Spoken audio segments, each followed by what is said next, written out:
नमस्ते दोस्तों, मैं आपसे एक सीधा सवाल पूछना चाहता हूँ। आपके बाद आपके बिजनेस का क्या होगा? आपने जिंदगी भर मेहनत करके एक बिजनेस खड़ा किया, लेकिन अगर वो प्रोप्राइटरशिप है तो ये बिजनेस आपके नाम से जुड़ा हुआ है, लीगली भी और प्रैक्टिकली भी। अगर कल को आप रिटायर होना चाहें और या कोई हेल्थ इशू आ जाए या आपकी सेकेंड जनरेशन बिजनेस में इंटरेस्टेड ना हो, तो आपने जो बिजनेस खड़ा किया है, जो गुडविल बनाई है, उसका क्या होगा?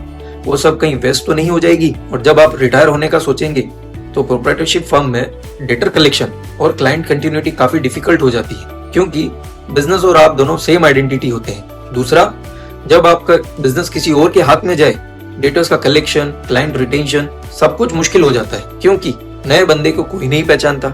लेकिन अगर आपका बिजनेस प्राइवेट लिमिटेड कंपनी होता तो ये सब इश्यूज दूर हो जाते हैं। ट्रांजिशन और सक्सेशन बहुत स्मूथली होता है।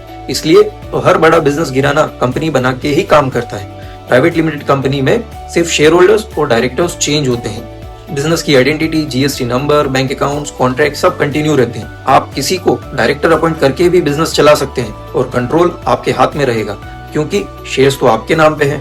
और अगर आप कल को अपना बिजनेस सेल करना चाहे विद गुडविल, ब्रांड नेम और एसेट्स, तो प्राइवेट लिमिटेड कंपनी का सेल प्रोसेस बहुत ही आसान होता है।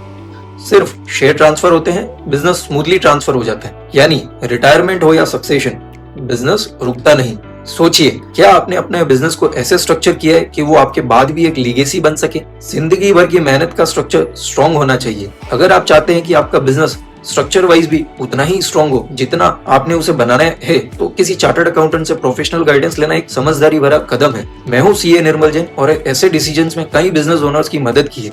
कोई सवाल हो या सिर्फ समझना की इच्छा, मैं हमेशा यहाँ हूँ। जुड़ते रहिए और अपने बिजनेस को एक लीगेसी बनाते रहिए। धन्यवाद।